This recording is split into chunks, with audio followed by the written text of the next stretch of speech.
Contrairement à ce qu'on pense, l'Australie n'est pas le pays des kangourous. En fait, c'est le pays des fourmis. On n'en dénombre pas moins de 1350 espèces. Un monde parallèle, discret, avec une structure sociale, des codes et une intelligence collective dont on n'a pas percé encore tous les secrets. Ici, au cœur du désert australien, en pays aborigène, il existe une espèce de fourmi unique au monde.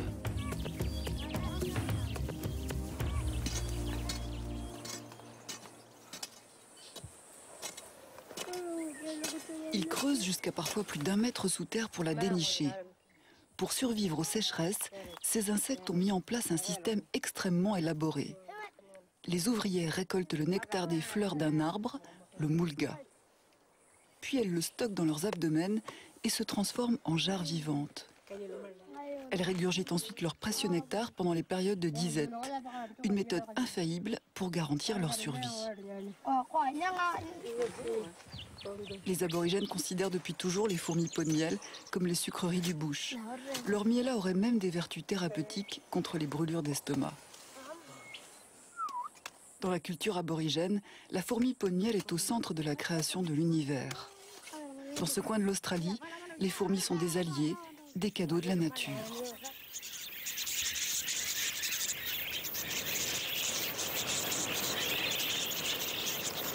Mais à l'est du pays, dans le Queensland, une autre espèce de fourmi est exactement son contraire. Un véritable cauchemar.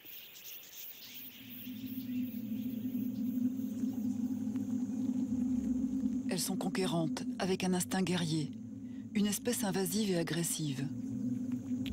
Elles ont envahi les villes où elles trouvent de quoi se nourrir. Leur voracité les pousse à s'attaquer à tout ce qui est électrifié. Elles sont attirées par les champs électriques.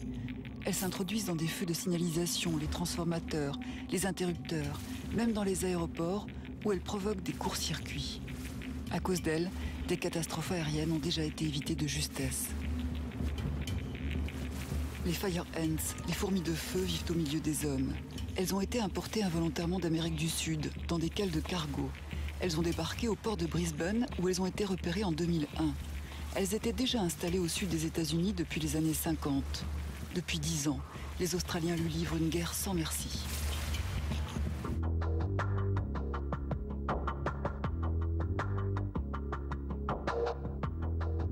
Le BQCC, Centre de biodiversité du Queensland, a été fondé en 2006 dans le seul but de les éradiquer. Il emploie près de 300 personnes. L'objectif de ces chercheurs, identifier les fourmis de feu parmi les autres espèces. Une tâche complexe, car des espèces, il y en a près de 250 rien qu'à Brisbane. Craig Jennings. Son impact économique est énorme. On pense qu'on va atteindre la même somme dépensée qu'au Texas, 1,2 milliard de dollars d'argent public. Aux États-Unis, il y en a partout. Les fourmis de feu s'attaquent même aux crocodiles. Elles s'infiltrent aussi dans les nids, elles piquent les petits, elles s'acharnent jusqu'à ce qu'ils meurent. Même chose avec les oiseaux, les daims. Elles tuent plein de daims. Alors on pense que si leur nombre augmente ici, elles vont harceler nos kangourous.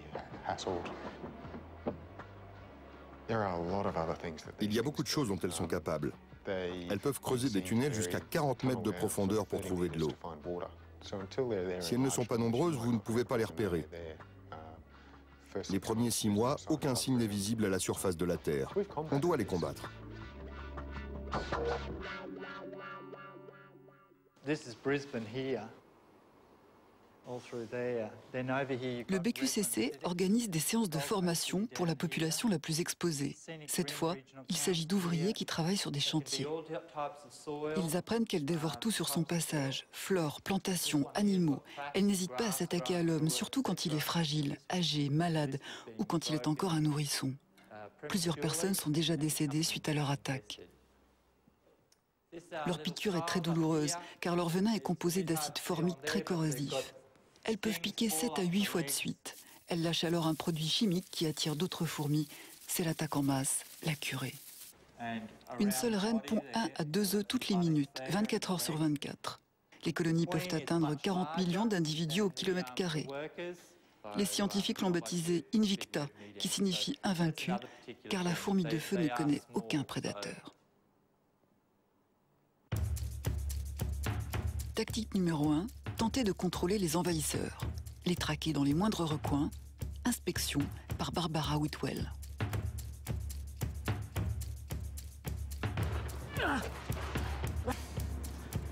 Ça passera pas.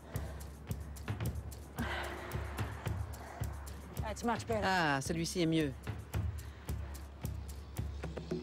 Ah, j'adore mon boulot. Ce que je viens de faire, c'est contrôler les contenants de cet engin. Dans tous les autres États, Victoria, Australie du Sud, chaque machine de chantier ou n'importe quel type d'engin agricole doit être vérifiée avant de traverser la frontière d'un État. Ils ne veulent pas de fourmis de feu et on ne veut pas leur en donner. Les mêmes règles sont appliquées pour le transport de fleurs ou les plantes. Pour les résidents, si un habitant du Queensland veut déménager dans l'État de Wales ou ailleurs, il faut qu'il y ait une inspection de leurs plantes, ou alors on se déplace. Et s'ils habitent dans une zone infestée, ils doivent traiter leurs plantes. Et on doit voir le traitement de nos propres yeux pour leur donner ensuite un certificat. Et ils ont l'autorisation de bouger.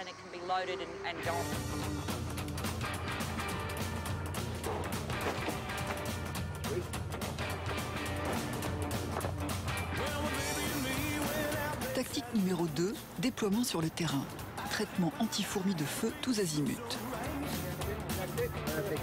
Dans les friches, les jardins, les serres, passage au peigne fin par les brigades.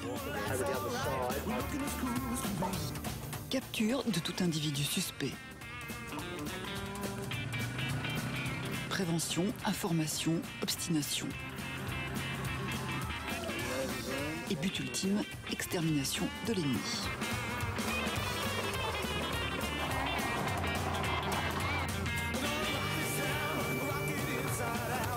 Mais la difficulté, c'est aussi de les repérer car leur fourmilière s'étend sous terre dans des galeries. Au BQCC, ils ont eu une idée unique en son genre, se faire aider par un flair infaillible. Pour débusquer l'ennemi, ils ont dressé de fins limiers. Habituellement, les fourmis de feu utilisent les herbes pour fortifier la structure de leur nid. Elles le construisent autour des racines qu'ils maintiennent. Ici, il fait chaud et les fourmis ont besoin de chaleur pour faire leur nid. Plus de 26 degrés. Souvent, elles sont là, près d'une touffe d'herbe, en plein soleil. On utilise un bout de tissu, à peu près grand comme ça. On le dépose au cœur d'une colonie. Les fourmis marchent dessus et elles imprègnent le tissu avec leurs phéromones. Et le chien reconnaît l'odeur des phéromones.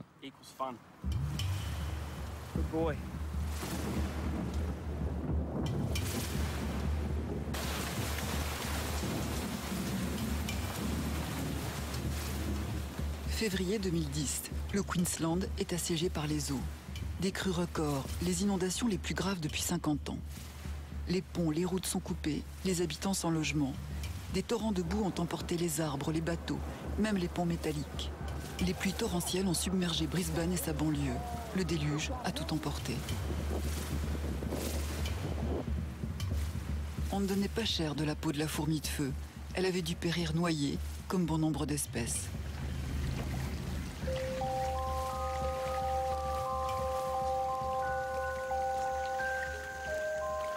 En fait, elle est une excellente nageuse et dotée d'un très fort instinct de survie.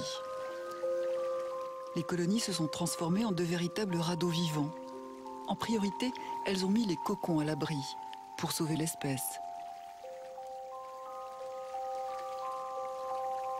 Puis elles ont fait des ponts avec leur propre corps pour rejoindre la terre ferme et migrer vers de nouveaux territoires.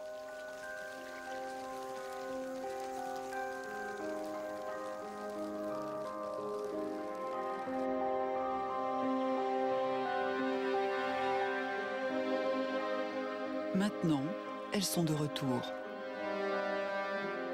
De retour parmi les humains, à l'assaut de leur monde.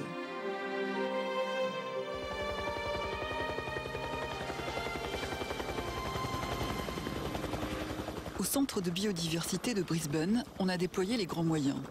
Des hélicoptères volent quotidiennement, 8 heures par jour, et couvrent plusieurs milliers d'hectares pour asperger les terres de pyriproxyphène, un granulé à destination exclusive de la fourmi de feu qui en est très friande. Stephen Cleary. La fourmi est sans cesse en quête de nourriture. Elle est attirée par ces granulés, elle les collecte puis les apporte à la reine. En mangeant régulièrement, la reine devient stérile. Les autres fourmis, les ouvrières, finissent par mourir naturellement. Et c'est toute la colonie qui va s'éteindre naturellement.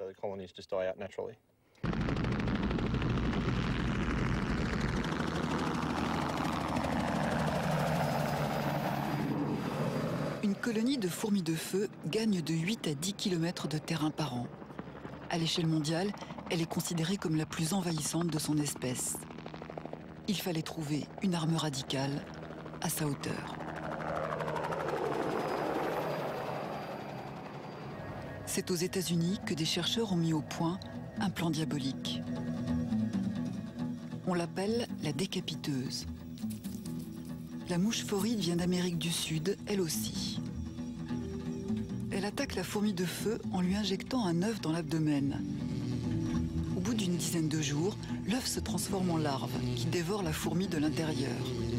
Puis cette larve migre vers la tête et en 30 jours, elle se transforme en une mouche. Toute fourmi contaminée est condamnée à mort et condamne à terme la colonie. C'est peut-être une solution, reste à voir les résultats sur le long terme. Entre-temps, la fourmi de feu a poursuivi son avancée inexorable. Elle a gagné l'île de Taïwan et aussi le sud de la Chine. Jusqu'à présent, elle ne pouvait survivre qu'à des températures relativement chaudes. Mais les chercheurs ont découvert récemment qu'elle s'adaptait progressivement à des climats plus froids, de type européen.